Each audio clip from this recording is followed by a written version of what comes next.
السلام علیکم جی. ایک چیز ہے اس کے اوپر میں گفتگو نہیں کرنا چاہ رہا تھا، لیکن یہ نیا پہلو میرے ذہن میں آیا تو میں نے کہا کہ چونکہ اس پہلو پہ کسی نے گفتگو نہیں کی اور فوری طور پہ پارٹیاں دو حصوں میں تقسیم ہو گئی ہیں، تو میں درمیان کا کوئی راہ نکالنے کی کوشش کی. اور ابلاغ کا مسئلہ ہے جی، ابلاغ جو ہے اس حوالے سے ابلاغ کے اندر حکومت کی، موجودہ حکومت کی جو ابلاغیات ہیں وہ کافی کمزور ہیں، بلکہ ان کو لانے والوں کی ابلاغیات بھی بہت کمزور ہیں. پریس ریلیز جاری کرتے ہیں، اپنا مذاق بنوا بیٹھتے ہیں، ٹھیک ہے، ٹویٹ کرتے ہیں، آگے سے منہ پہ آگے بجتی ہے. تو پھر ہم نے کہا کہ اس کا ذرا پازیٹیو پہلو نکالا جائے. علی امین گنڈا پور صاحب جو ہیں، وہ جو شراب لے کے بھاگے تھے اپنے ہی جلوس کے اندر، ٹھیک ہے، پکڑی گئی تھی تو پھر وہ لے کے بھاگے تھے، وہ علی امین گنڈا پور صاحب لمبے لمبے بالوں والے. اس کا رول کیا ہے؟ بیسیکلی اس کا رول یہ ہے کہ عمران خان جب تقریر کر رہا ہوتا نا تو پیچھے کر کے کھلوتا ہوں تھا، چپ کر. اس کا اور اس کے علاوہ کوئی رول نہیں ہے. منہ کھولے تو بکواسیات گرتی ہیں، بونگیاں گرتی ہیں، جیسے اس نے کہا تھا نا، ہم نے جناب نقشے میں کشمیر شامل کر لیا، I can walk to Kashmir, I can walk to Kashmir, ٹھیک ہے. یہ وہ ہے آدمی ہے، ٹھیک. اور کتنی سینسٹیو وزارت دی ہوئی ہے اسے. خیر، اس سے انہوں نے وہاں پہ فرمایا، ان کا تجزیہ کرتے ہیں نا اس کا کچھ بیان. انہوں نے کہا کہ یہ جو مریم نواز شریف ہیں، انہوں نے اپنے چہرے کی خوبصورتی کے لیے سرکاری خزانے سے پیسے استعمال کیے، ٹھیک ہے. اب یہ سیاسی غلط بات ہے، اسے ایک شخص کو پتہ ہی نہیں ہے کہ نواز شریف نے تنخواہ ہی نہیں لی، اور جب نواز شریف نے تنخواہ نہیں لی تو وہ پرائم منسٹر ہاؤس کے اخراجات اپنی جیب سے ادا کرتے تھے، ٹھیک. یہ تو پہلی بات اسٹیبلش رہنی چاہیے نا. اور جس دن انہیں نااہل کر کے نکالا گیا اس دن بھی انہوں نے بلا کے کہا کہ کتنے پیسے ہیں، تو انہوں نے اس کا چیک کاٹ کے دیا. تو یہ بات تو آن ریکارڈ ہے، چھپ چکی ہے بھائی، رپورٹ ہو چکی ہے. تو لہٰذا دوسرے دور کے اندر جو وہاں پہ اخراجات تھے، ان کی فیملی مقیم تھی، ان کی صاحبزادی اور داماد بھی مقیم تھے، تو ان کے سب کے اخراجات ان کی ذاتی جیب سے ہوتے تھے. اور یہ ذاتی جیب کہاں سے آتی تھی؟ یہ بھی فار ایز اے جرنلسٹ مجھے پتا ہے کہاں سے وہ پیسے آتے تھے. حسین صاحب بھجواتے تھے وہاں سے ابا جی کے لیے، ٹھیک ہے. اور وہ باقاعدہ جس کے اوپر آج کل ریفرنسز فائل ہو رہے ہیں، ہاں، منی لانڈرنگ میں ڈالا جا رہا اس کو، ٹھیک ہو گئے. اب یہ جو ہے اس صورت کے اندر اس کا مطلب ہے کہ انہوں نے تو یہ وصول نہیں کیا، اس طرح کے کوئی اخراجات تو نہیں لیے نا. ہاں، وہاں پہ جو سٹاف ہے وہ چونکہ گورنمنٹ آف پاکستان کا سٹاف ہے نا، وہ نواز شریف کا ذاتی سٹاف تو نہیں تھا، تو لہٰذا اس کی تنخواہیں قومی خزانے سے آتی تھیں، ٹھیک ہے. وہاں پہ جو گاڑیاں چل رہی ہیں ان کا جو پیٹرول ہے ڈیفینیٹلی وہ قومی خزانے سے آتا ہوگا، کیونکہ وہ سرکاری مصروفیات کے لیے وہ گاڑیاں استعمال کر رہے تھے. ہاں، یہاں پہ کہا جا سکتا کہ ایک گاڑی مریم نواز بھی استعمال کر رہی تھی، ایک وہ بھی استعمال کرنا ہے، پیٹرول جناب قومی خزانے سے آتا، یہ کس حیثیت میں کرتے تھے؟ تو وہ ان کی فیملی میں شامل تھے نا بھائی. کمنگ بیک، انہوں نے کہا کہ یہ جو خاتون جو ہے یہ خوبصورت ہے، تو اس سے ایک بات تو پہلے ثابت ہو گئی کہ انہوں نے مریم کی خوبصورتی کا اعتراف کر لیا، ٹھیک ہے. حسن وہ جس کا اعتراف دشمن بھی کرے، چلے وہ انہوں نے کر لیا. لیکن پھر انہوں نے اس کے اندر گند ڈالنے کی کوشش کی، یہ آرٹیفیشل ہے، ٹھیک ہے. اس کا مطلب ہے کہ علی امین گنڈا پور کے لیے خوبصورتی کو بہت بڑی چیز ہے، ٹھیک ہے نا. یعنی کہ وہ مریم کی خوبصورتی کو کوسچن کر رہا ہے، وہ اس کے پولیٹیکل ایکومن کو نہیں کر رہا، وہ اس کی تقریر کو نہیں کر رہا، وہ اس کی خوبصورتی کو کر رہا ہے، ٹھیک ہو گیا. اس کا مطلب یہ ہے کہ یہ جو یوتھیا مجہول القوم الجاہل میں عالم جو فرماتے ہیں کہ ہمارا کپتان بہت ہینڈسم ہے، یہ اس بیک آف دا مائنڈ میں ہے نا. یا وہ کہتی ہے، وہ کیا ہے خاتون جو بارشیں کرواتی ہے یار، وہ کیا ہے پروڈیوسر صاحب، وہ جو موسمیات کی جو وزیر ہے، وزیر ہے زرتاج گل، وزیر زرتاج گل، جو کہتی ہے کہ میں نا عوام الناس میں گھوم پھر کے نا میرا رنگ تھوڑا سا جو ہے وہ خراب ہو گیا، میں اتنی خوبصورت تو نہیں رہی، ٹھیک ہے نا. یعنی ان کے ہاں چہرے کا خوشنما ہونا شاید پرائم منسٹر بننے کی یا منسٹر بننے کی واحد کوالیفیکیشن ہے.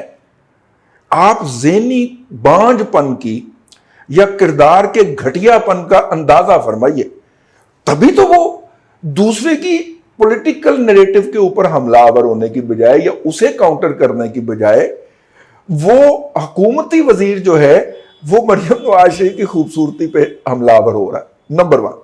چلیے یہ تو ان کے چھوٹے پن کا. اب اس چھوٹے سے ذہن کے اندر کتنا بھی گند بھرا ہوا ہے, اس کا یہ آپ اندازہ کر لیں کہ اگلا فکرہ وہ یہ فرماتے ہیں کہ یہ ہمارا مال ہے.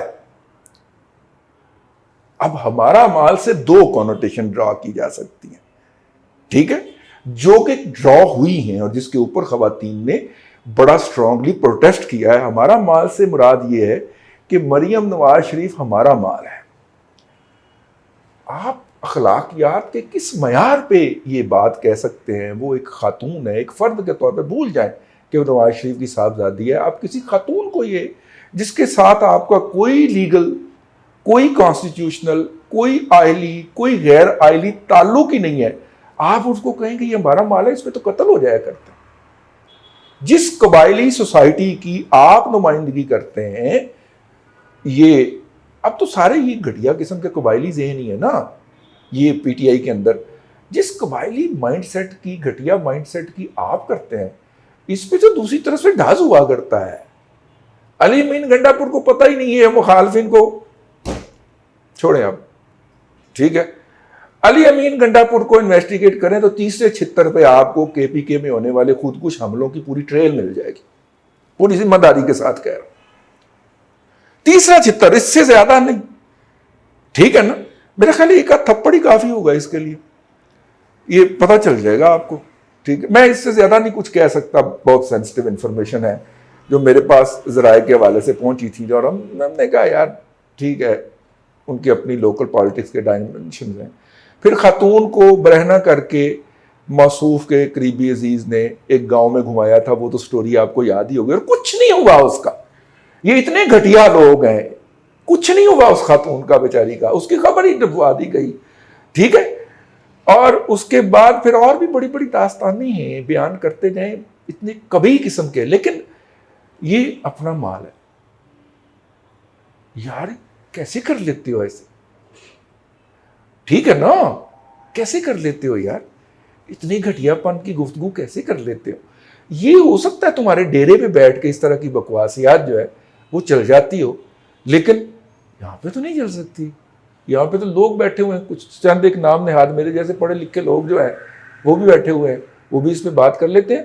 تو موصوف نے جب یہ بات کہی تو وہ ڈیرہ اسماعیل خان کا کہ اس کا اپنا مائنڈ سیٹ, ٹھیک ہے, اس کے اندر وہ اپنے ڈیرے پہ بیٹھ کے جو مرضی یخ مار دے. سب نے کہنا واہ واہ صحیح, کیا گل کی ہے تجھے, ٹھیک ہے. اور جناب سب نے تالیاں بجانی ہیں, واہ واہ کے ڈونگرے برسانے ہیں, کیونکہ وہ مراسی ہیں, ان کو شام کو کھانا ملے گا تو بیچارے پیٹ بھر کے گھر جائیں گے نا, جو وہاں پہ بیٹھے واہ واہ کر رہے ہیں. تو لیکن یہ 22 کروڑ مراسی تو نہیں ہے نا, تو لہٰذا وہ آگے سے بول پڑتے ہیں. میرا خیال نہیں تھا کہ میں اس کے اوپر کروں, لیکن میں نے کہا یار یہ بات اس نے کی کیوں ہے, اس کا پس منظر کیا ہے. ان کے ہاں خوبصورتی ہی معیار ہے, ٹھیک ہے. لہذا حریم خان کیا ہے جی, وہ حریم زادی ہے, حریم خان ہے, جو بھی ہے, وہ پاؤں سے فورن آفس کا دروازہ کھول سکتی ہے جہاں پہ وزیر اعظم بیٹھ کے میٹنگ کرتا ہے, کیونکہ منہ متھے لگتی ہے نا, ٹھیک ہے. میری بھی گفتگو ہلکی ہو گئی ہے اس ہلکے آدمی کے, گھٹیا آدمی کے اوپر گفتگو کرتے ہوئے, لیکن اب کیا کریں, یہ لوگ جو ہیں یہ ہمارے اوپر مسلط کر دیے گئے ہیں, ٹھیک ہے نا, اور مسلط ہو گئے ہیں اور ہوتے ہی جا رہے ہیں, اور ملک تباہی کی طرف گامزن ہے. معاشرے کی اخلاقیات خراب کر دی گئی ہیں. 400 اکاؤنٹ بنا کے ایک بندہ جو ہے وہ گالیاں بک رہا ہے, ٹھیک ہے. اور میں اس کے جواب میں ایک ہی کہتا ہوں, کیا بلا, جو بھی مجھے گالی دیتا ہے نا میں اسے کہتا ہوں آپ کی گالی ریجیکٹڈ. آپ بھی یہی کہنا شروع کرتے ہیں, اسے ریجیکٹ کرنا شروع کرتے ہیں. بس یہی علاج ہے ان کا, ان کو ریجیکٹ کیا جائے اور ان کی اس گفتگو کی پوری خبر لی جائے اور دیکھا جائے کہ یہ کس کبھی گھٹیا مائنڈ سیٹ کے لوگ ہیں جو اس طرح کی گفتگو کرنے بیٹھے ہیں. یہ چونکہ منسٹریل لیول سے آئی ہے تو آپ کو زیادہ اس کی تکلیف ہوئی ہوگی. ان کے جو چونے ہیں, ان کے جو پالتو ہیں, وہ تو روزانہ اس طرح کی باتیں سوشل میڈیا پہ کرتے رہتے ہیں. پروگرام ختم کرنے سے پہلے عقل کا معیار ان کا دیکھیں کہ ایک اپلیکیشن جو ہے ایک امریکی شہری نے, پاکستانی نژاد امریکی شہری نے پاکستان کے سپریم کورٹ میں ڈالی ہے کہ پاکستان کے اندر صدارتی نظام ہونا چاہیے, اور سپریم کورٹ ہدایات جاری کرے صدر کو کہ وہ یہ اسمبلیاں توڑ کے یہاں پہ صدارتی الیکشن کروائے. میں صدقے جاؤں آپ کے, اور کوئی پتہ نہیں ہے یہ جو ہے نا، ابھی تک تو وہی مسلط ہے نا پاناما کیس والے، پاناما کیس والے جج ہی بیٹھے ہوئے ہیں نا ابھی تک، تو کوئی پتہ نہیں وہ احکامات جاری کر دیں. کوئی حرج نہیں ہے ویسے یہ سوچنے کے اندر.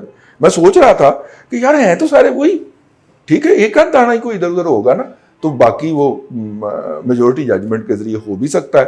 اب دیکھنا ہے اس کا وکیل کون کھڑا کیا جاتا ہے، کیونکہ ان کا خیال ہے کہ یہ جو مقامی اثاثے تھے نا، ڈوگر ہو گیا، یہ سارے ہو گئے، یہ تو آؤٹ لیوڈ ہو گئے، ان کی تو یوٹیلٹی ختم ہو گئی ہے. یہ تو ارشد بھائی چودھری جا کے ان کی ویڈیو بنا کے لے آتا ہے کہ سر آپ نے اندر کیا کہا ہے جج صاحب کو، ٹھیک ہے.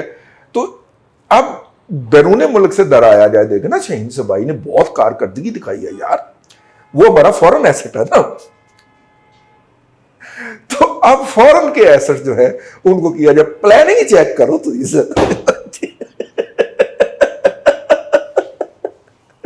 بس کریں جی. اللہ آپ کو آسانیاں عطا کرے اور آسانیاں خلق خدا میں تقسیم کرنے کی توفیق عطا کرے.